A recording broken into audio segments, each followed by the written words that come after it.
ओम गुरुर्ब्रह्मा गुरुर्विष्णु गुरुर्देव महेश्वरः गुरुर्साक्षात् परम ब्रह्म तस्मै श्री गुरुवे नमः। आज की कथा भागवत में नारद जी ने देवभूति की हाथ रेखाएं देखी। रेखा देखने पर नारद जी समझ गए ये राजा की कन्या है, इसका योग ऐसा है, यह कोई राजा की रानी होने वाली नहीं है। इसका ऐसा योग है जो किसी राजा के रानी होने वाली नहीं है। ये कोई महान ऋषि की पत्नी होने वाली है, राजा की रानी नहीं होगी। इसका बालक महान ज्ञानी होगा, इसकी कीर्ति अखंड हो रहेगी। राजकन्या होने पर भी यह राजा की रानी नहीं होगी। मनु महाराज से कहा कि आप जो बोलते हो बात तो बराबरी है, लेकिन इसका जन्म राजमहल में हुआ है। जय हो, ये रखते जी। इसको राजमहल का विलासी जीवन अच्छा लगता ही नहीं है। प्रातः काल में 4 बजे उठ करके ध्यान करती है, अब बहुत प्रेम से पूजा करती है और सादा भोजन करती है। राजमहल का विलासी जीवन इसको अच्छा नहीं लगता। इसको तो ऐसी इच्छा है कि कोई ज्ञानी, कोई भागवत भक्ति पति मिले तो ही लग्न करेगी। किसी कामी राजा की रानी होना ही नहीं। कोई ज्ञानी भागवत भक्त पति मिले तो ही लगन करना है, नहीं तो इसकी लग्न करने की इच्छा ही नहीं है। यह ऐसा बोलती है, ज्ञानी हो, भागवत भक्त हो, राजकन्या के साथ कैसे लगन करेगा। जो भगवान की भक्ति में लीन है वह राजमहल में कैसे रहेगी। नारद जी ने विचार करके कहा, जो इस कन्या का दान कर्दम ऋषि से कर दो। किसने बताए? नारद जी। कर्दम ऋषि बड़े ज्ञानी हैं, भागवत भक्त हैं। मनु महाराज ने कहा, जो कर्दम ऋषि की प्रशंसा तो मैंने बहुत सुनी है। राजकन्या के साथ वे लगन करेंगे, वे तो बड़े ज्ञानी हैं और वे बड़े भागवत भक्त हैं, धर्म में तत्पर हैं।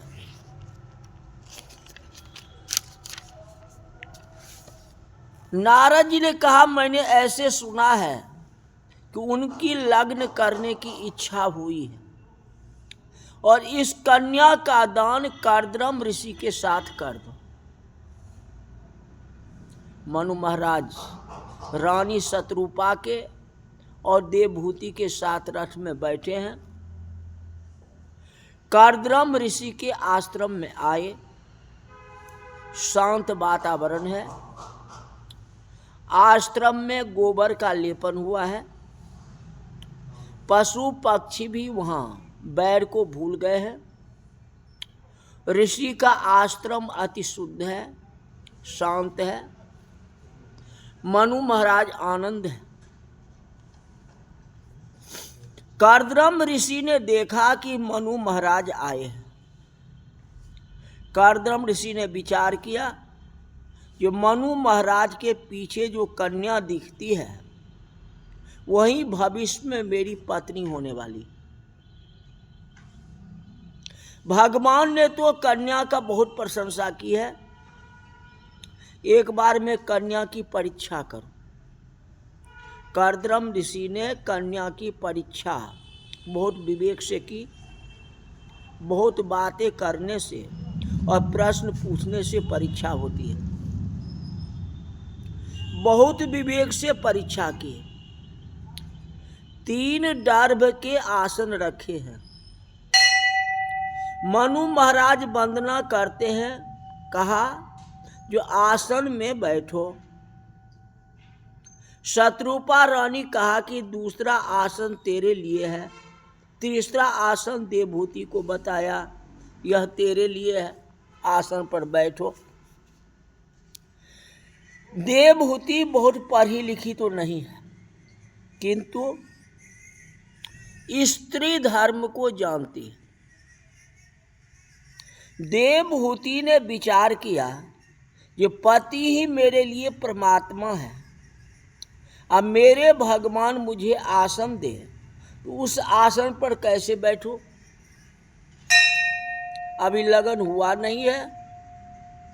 देवहूति विचार करती है कि इन्होंने आसन दिया है, पर आसन में बैठना ठीक नहीं है, क्योंकि मैं तो उनकी दासी हूं। दासी बनने के लिए जा रहा हूं, कहने का मतलब ये हुआ मैं उनकी दासी हूं। आसन में न बैठूं तो उनको बुरा लगेगा। मैंने प्रेम से आसन दिया था, कन्या ने स्वीकार नहीं किया। कन्या ने विचार किया कि पति मेरे लिए परमात्मा है। जिस स्त्री को पति में परमात्मा दर्शन नहीं होता, उसको किसी मंदिर में या मूर्ति में भगवान का दर्शन नहीं होता है, क्योंकि आप ही कहते हो जो पति परमेश्वर है। तो जब पति परमेश्वर कहते हो तो पति में भगवान स्वरूप मानना चाहिए ना। अगर अपने पत्नी को आप धर्म पत्नी कहते हैं, ये मेरे धर्म पत्नी है, तो धार्मिक भाव उनके साथ रखो ना, धर्म कर्म में उसको आगे बढ़ाओ ना, साथ साथ खुद भी धर्म करो।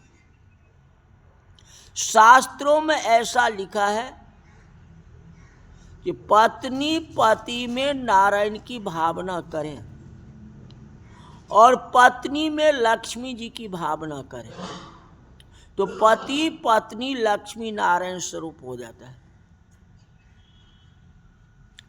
पत्नी के पुण्य से, उनके भाग से पति का आयुष बढ़ता, मतलब आयु बढ़ती।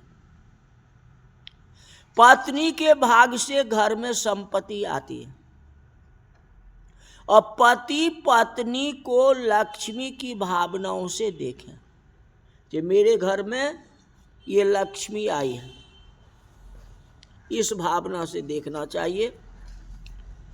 पति पति में नारायण भावना रखें, घर वैकुंठ हो जाएगा। घर में ही तो लक्ष्मी नारायण है। अगर आप सम्मत में है, आपस में बन रही है, एक दूसरे को समझ रहे हो, तो वही घर तो मंदिर है। और घर में ही लड़ाई झगड़ा हो गई तो फिर क्या हुआ? हाँ।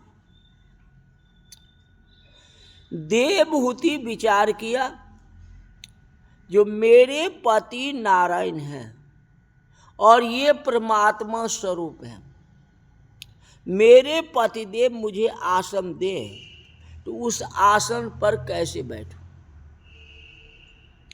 देवहूति ने युति की, आसन पर अपना दाहिना हाथ रखा और धरती पर बैठ जाती है।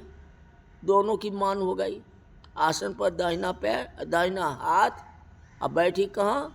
तो नीचे। दाहिना हाथ आसन पर रख के बताया कि मैंने आपके दिए हुए आसन को स्वीकार किया,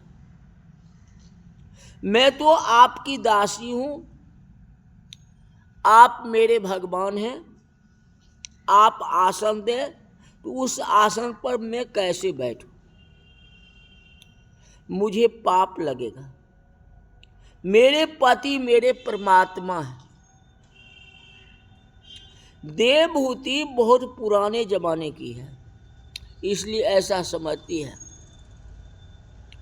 आजकल तो पति को आदेश करने लगी, कितनी तो पति को नौकर जैसा समझती है। हाँ?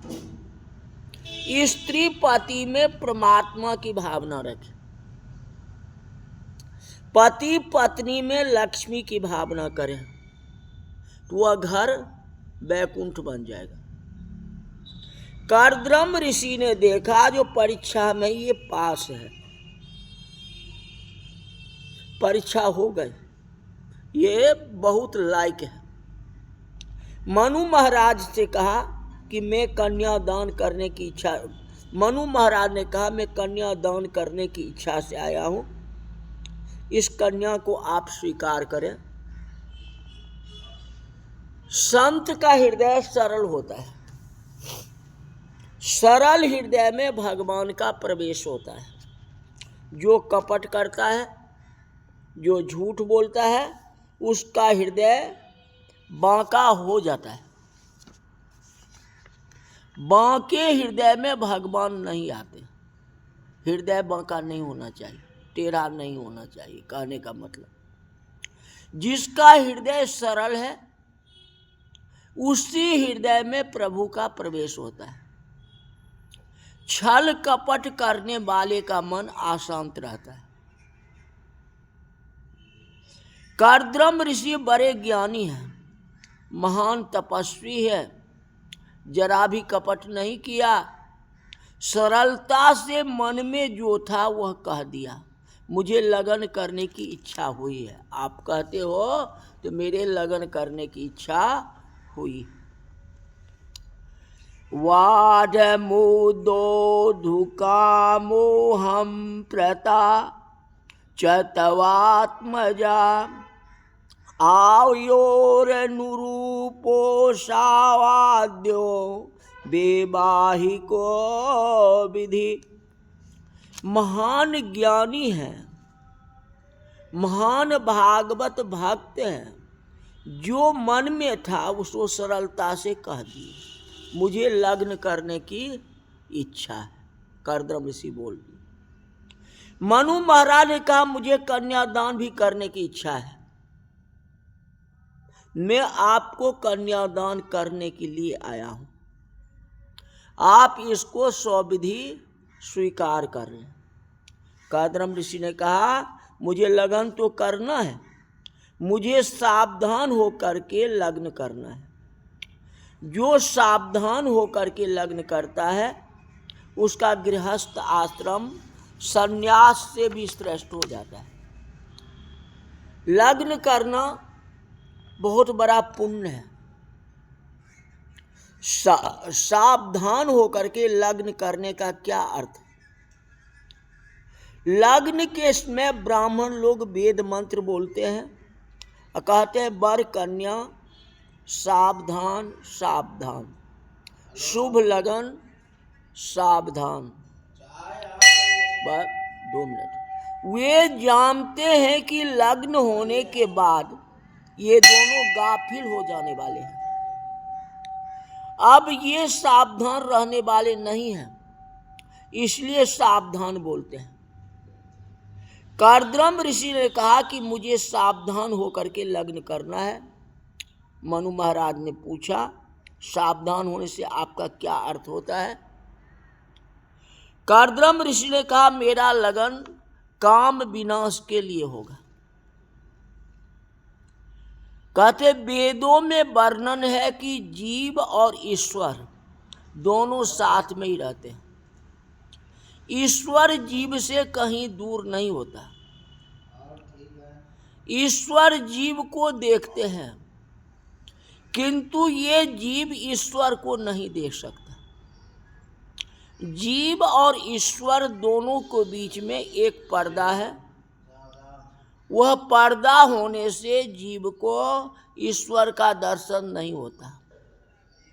काम ही तो पर्दा है। जीव और ईश्वर दोनों के बीच में काम है। काम रूपी पर्दा होने से जीव को ईश्वर का अनुभव नहीं होता। यह जीव अनेक जन्मों से काम सुख भोगता रहा है। ये शरीर ही काम में है, इसलिए काम को छोड़ना बड़ा कठिन है।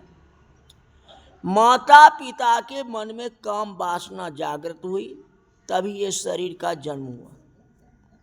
शरीर के मूल में ही काम है, काम शरीर को नहीं छोड़ता। कारदम ऋषि ने कहा कि मेरा लगन काम को विनाश करने के लिए है, अधर्म की मर्यादा में रहूंगा।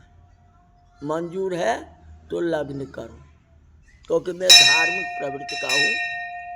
तो अब कैसे लगन होगा, क्या होगा, ये कथा जो है कल बताएंगे। आज की कथा यही तक रही। बोल वृंदावन बिहारी लाल की जय।